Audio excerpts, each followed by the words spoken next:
Sumakay kami ng bus at ng tren papunta ng Dubai para mapuntahan namin ang aking kaibigan. Kaya tara mga mi, samahan niyo na naman kami sa panibagong ganap namin ngayong araw. So ngayong araw nga mga mi, nakaschedule kami na pumunta ng Dubai dahil matagal na rin talaga naming plano ng kaibigan ko na magkita kami doon at makapamasyal kami kahit saglit lang. Nasakto din kasi na nag-holiday dito sa UAE at mahaba-haba nga yung bakasyon nila kaya sinamantala na talaga namin yung pagkikita. Maaga pa lang gumising na kami ng mga bata at nakaligo na nga din kami at papunta nga kami ngayon sa McDo para makapag-breakfast muna bago nga kami bumiyahe. Medyo mahaba-haba din kasi yung magiging biyahe namin at wala itong stopover kaya kailangan talaga na makapag-breakfast muna kami bago umalis. Hindi nga rin pala makakasama si Daddy Bino sa amin kasi may trabaho siya kahit holiday ngayon dito kaya magko-commute na lang kami ng mga bata. Actually mga mi, medyo kinakabahan at nag-aalala nga din ako dyan kasi sa totoo lang first time namin na mag-commute dito papunta ng Dubai na kasama yung mga bata at inaalala ko nga baka magkandaligaw-ligaw kami kasi hindi ko talaga kabisado yung Dubai pero dahil nga nandun yung mga kaibigan ko at ginaid naman niya kami kung saan kami dapat sasakay at bababa ay medyo nabawasan naman yung kaba ko. After nga namin kumain, hinatid lang kami ni Daddy Bino sa bus station sa May Alwada at pagpasok nga namin pumunta agad kami sa ticketing at bumili agad kami ng Noll card. Since first time nga namin, bumili pa kami ng bagong Noll card at tigay-isa nga kami ng mga bata.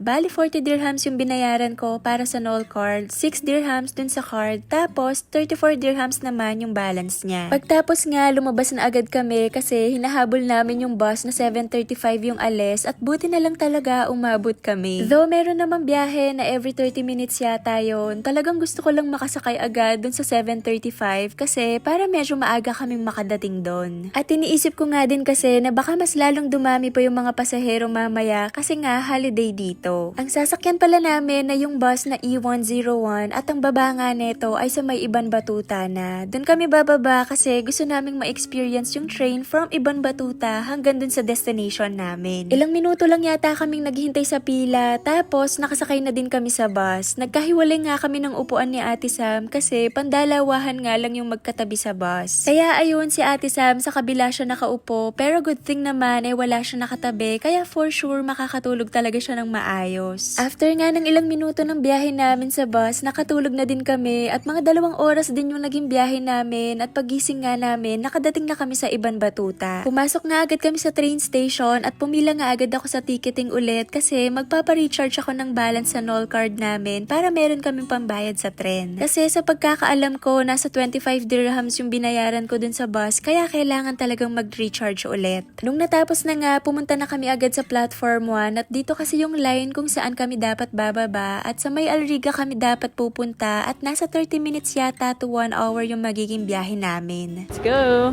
It's this side daw. This one. Platform 1. So, we're here. We're in Ibn Batuta. This one. 39. Ibn Batuta. Then, we're gonna go here. Al Riga. So it will gonna be a long way. It's platform 1. Kita kami. Yee-hee.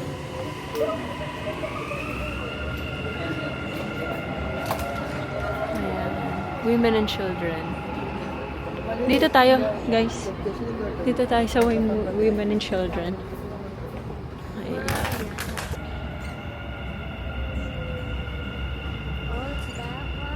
Yeah.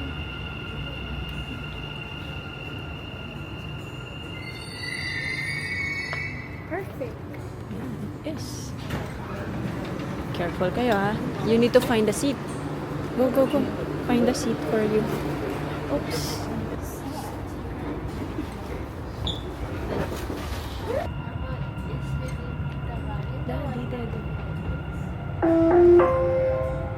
المحطة الأخيرة لهذا القطار هي سنتر بوينت المحطة Dito nga pala kami mga mi sa may women and children's cabin, kaya nakaupo pa kami at kakaunti nga lang yung mga pasahero dito sa side na to. Alam ko, normal lang to para sa ibang kababayan natin na nasa Dubai kasi everyday naman nilang nasasakyan to. Pero kasi kami, medyo na-amaze pa talaga kami kasi wala lang, nakakatuwa lang tignan yung paligid at yung mga building na nadadaanan nito. Medyo nag-enjoy nga sila Ate Sam at Basti at hindi nga sila nainip sa buong biyahe namin dahil sa kakatingin sa paligid. So after nga ng ilang oras na biyahe namin, mga 3 hours din siguro yon mga mi, mula sa bus hanggang sa train, nakarating na rin kami finally sa Al Riga. Tag. Okay. At sinundo na nga agad kami ng aking mga kaibigan paglabas namin sa Al Riga Station. Dumiretso nga agad kami sa mall para kumain kasi anong oras na din nung dumating kami kaya medyo gutom na din kami ng mga bata. Pumunta nga pala kami sa Al Ghurair Mall at nag-request nga ng McDo yung 2 bata kaya pinagbigyan na namin sila. Nagkamustahan nga lang din kami at kwentuhan ng mga kaibigan ko habang kumakain tapos pinag-uusapan na din namin kung saan kami mamamasyal mamaya. Gusto nga daw nila kaming dalhin sa may Al Seef kasi maganda daw doon dahil parang makaluma pa daw yung disenyo nito kaya excited din akong makita ito. Nung natapos na nga kaming kumain, pumunta na kami sa may Al Seef o yung tinatawag nila na Dubai Old City at naku mga mi, kahit sobrang init, worth it naman kasi ang ganda talaga ng lugar. Hinahanap pa nga namin yung eksaktong location kung saan nagtaping yung Genie Make-A-Wish na ang gumanap ay si Kim Woo Bin at Susie Bae pero hindi talaga namin tumahanap kasi medyo malaki-laki din yung lugar. Nagtry na nga din kaming nagtanong dun sa nakita namin nakabayan sa may isang cafe at sinabi nga niya kung saan pero hindi talaga namin mahanap mga mi. Kasi sa sobrang init na din siguro kaya siguro yung paghahanap namin ay medyo minamadali na namin kasi pawis na talaga yung mga person. Sayang nga lang talaga hindi namin nakita pero may susunod pa naman kaya next time na lang. Ang balak naman naming subukan noon ay yung Dubai Dough Cruise sa susunod.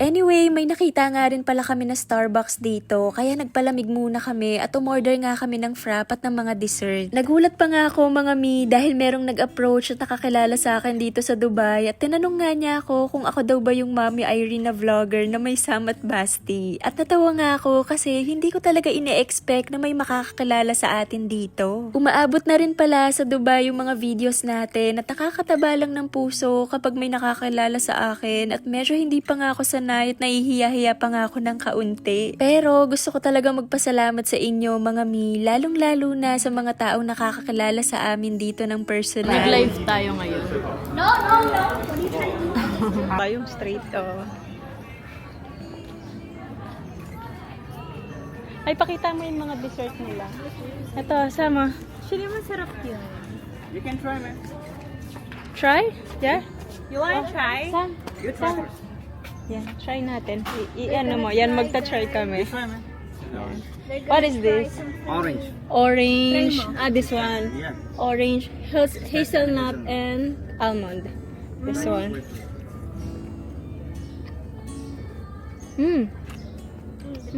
How Sarap. many? Out of 10, how many? 10 out of 10. I like it. Out of ano?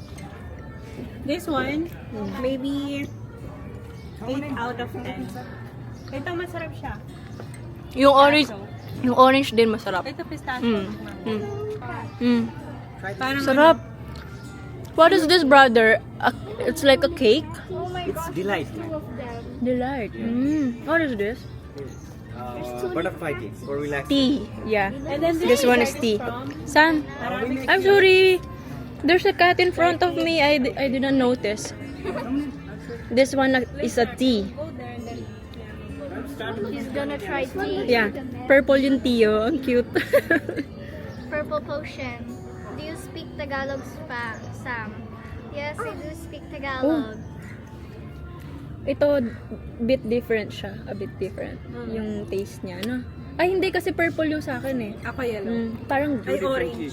brother, thank you. Thank you so much.